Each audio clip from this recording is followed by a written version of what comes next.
Olá, pessoal, tudo bem?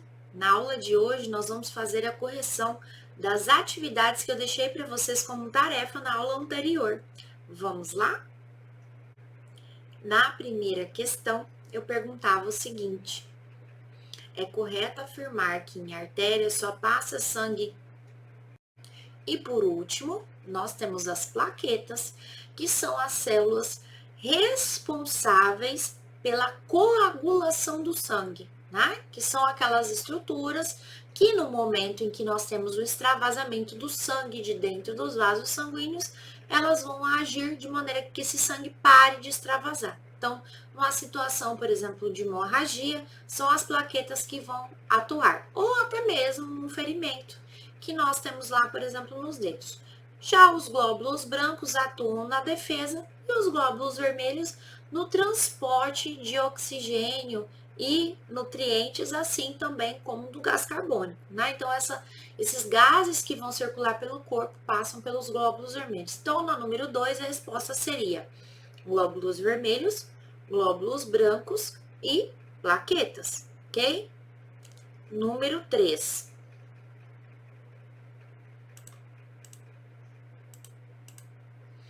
A número 3, eu perguntei para vocês o seguinte: como é chamada a trajetória do coração, pulmão, coração? E qual a função dela? Essa trajetória, ela é chamada de pequena circulação. Por que pequena circulação? Porque nós temos dois tipos de circulação que vão acontecer dentro do organismo. Uma é aquela que vai levar o sangue para o pulmão e vai retornar para o coração, e a outra é a que vai levar o sangue para o corpo e retorna novamente para o coração. Nessa primeira, que é a que a gente está falando no exercício, ela é chamada de circulação pulmonar ou pequena circulação. Né? Pequena porque o trajeto dela é menor que a outra circulação, que é a grande, né, ou sistêmica, uma vez que nessa circulação a gente só tem o sangue circulando do órgão coração para o órgão pulmão, tá? Então nós podemos encontrar esses dois nomes, ou pequena circulação ou circulação pulmonar. Qual é a função dela? É essa circulação que vai trazer para o nosso sangue a oxigenação que vem do processo respiratório. Então, ela vai transformar o sangue venoso em sangue arterial, né? Inserindo dentro desse sangue o gás oxigênio e retirando o gás carbônico que durante o processo respiratório vai sair do organismo, ok?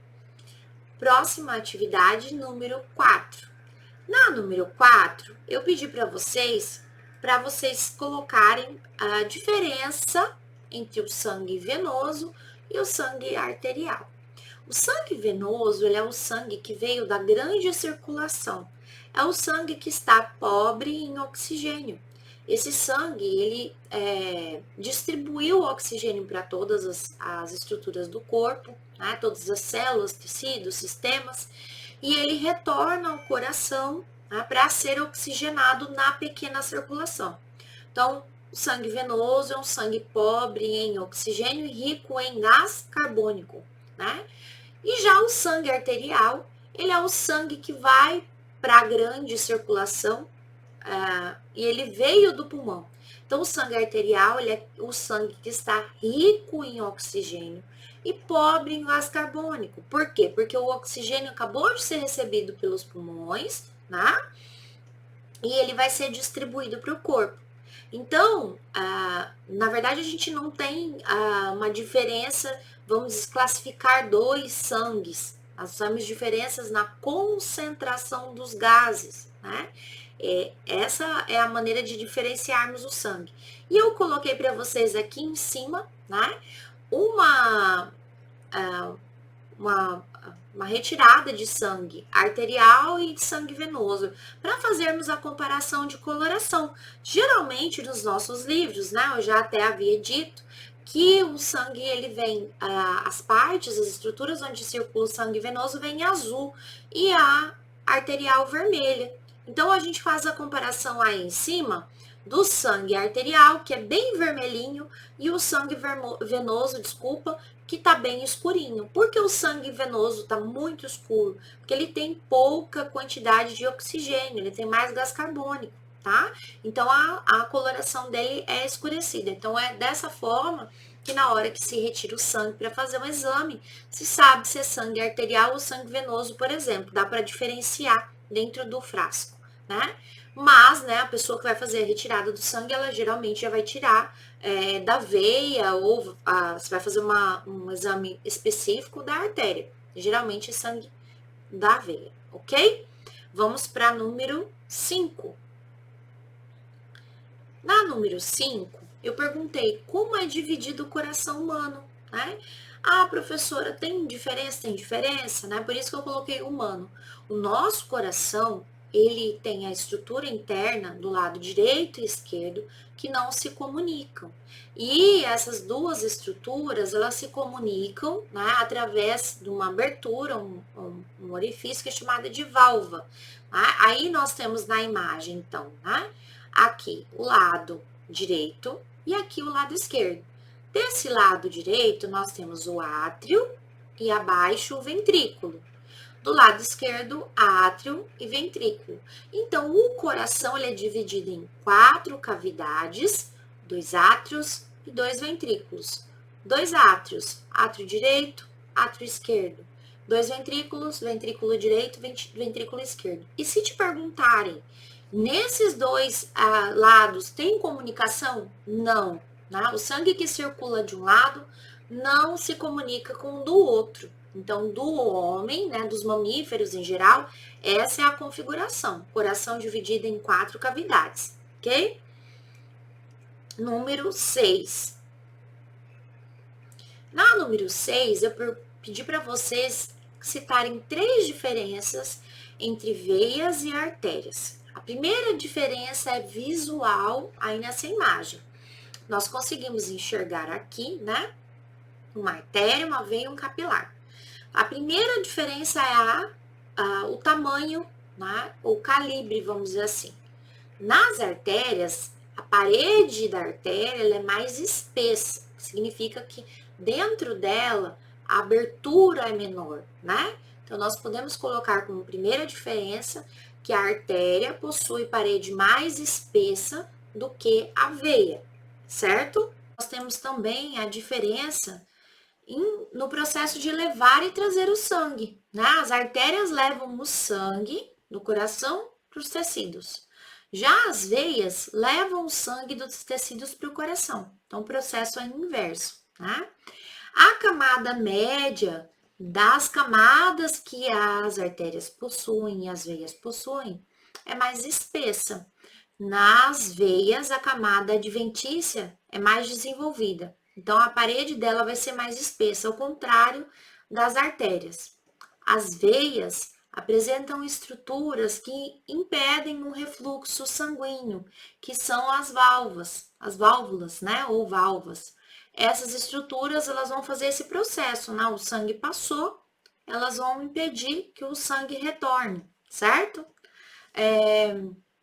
Se nós ainda fôssemos comparar essas duas aos capilares, os capilares eles vão geralmente fazer a troca gasosa, né?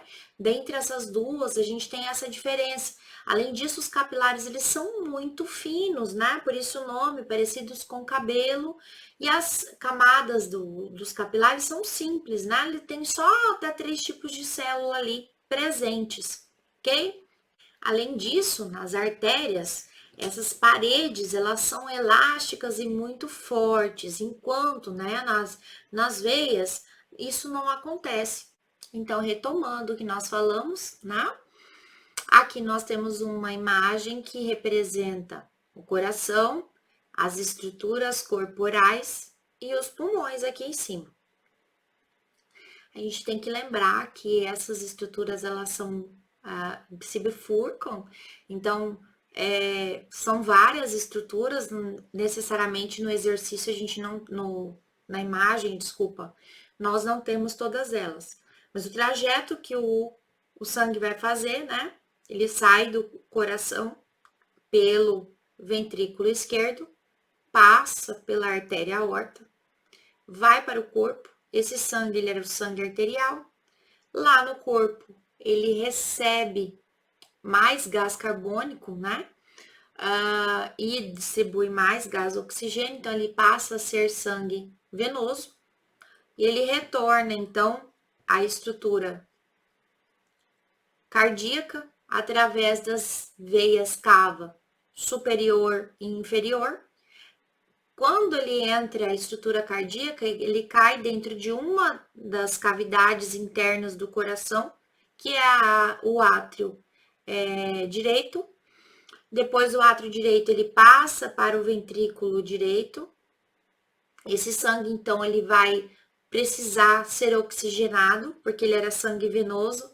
Ele vai retornar, então, para a estrutura dos pulmões. E ele vai subir para os pulmões ou sair da estrutura cardíaca através da artéria pulmonar. Então, essa artéria vai levar até os pulmões. Lá vai acontecer a troca gasosa, que a gente já viu que chama hematose. Esse sangue que era venoso vai, então, se transformar em sangue arterial. Esse sangue, então, que é arterial, retorna ao coração através das veias pulmonares, né? Essas veias pulmonares, necessariamente nessa imagem, nós enxergamos ela só de um lado, mas ela aparenta ser, né, desse jeito aqui, como se fosse um arco. Isso por quê? Né? Porque ela vem dos dois pulmões, então ela precisa fazer esse processo aqui, certo? Ao entrar dentro da estrutura do coração, né, passa pelo átrio esquerdo, ventrículo esquerdo e volta nesse processo. Então, o primeiro processo que eu expliquei seria a circulação sistêmica, né? Sai do coração, vai para o corpo e volta para o coração. Circulação sistêmica. Tente lembrar na hora de você estudar quais são os vasos por onde passou o sangue arterial, qual passou o sangue venoso, ao mesmo tempo. Quais são os vasos que compõem a circulação sistêmica, né? Artéria aorta, depois veia cava, certo? Quais são os vasos que compõem a circulação pulmonar? Artéria pulmonar, depois veia pulmonar, né?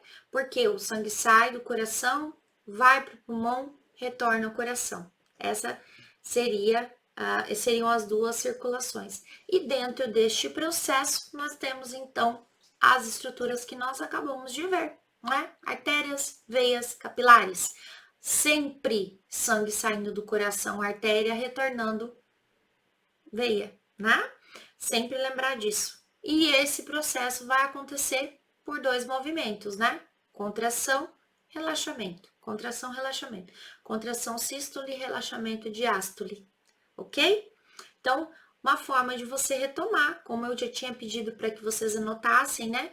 Comecem a anotar as dúvidas, que breve nós teremos um momento que a gente poderá trocar as dúvidas de vocês, ok? Para finalizarmos, eu vou deixar uma tarefa, certo? E a tarefa de vocês de hoje continua sendo atividade de revisão. Eu coloquei mais 4 perguntinhas a respeito do assunto que vai cair na nossa avaliação, para que vocês possam retomar o conteúdo e ainda mais tirar as dúvidas de vocês, ok? Então, o exercício 1, eu pedi quais são os movimentos cardíacos, né? Que movimentos o coração desenvolve. 2, qual a importância da grande circulação, tá?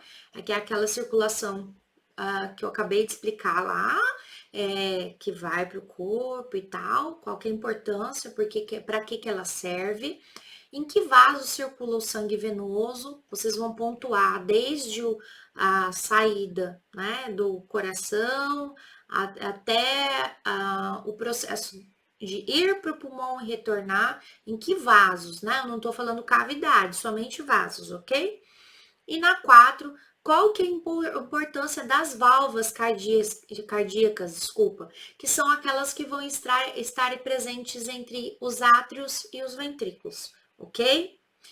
Fiquem com Deus, fiquem bem e até a próxima aula.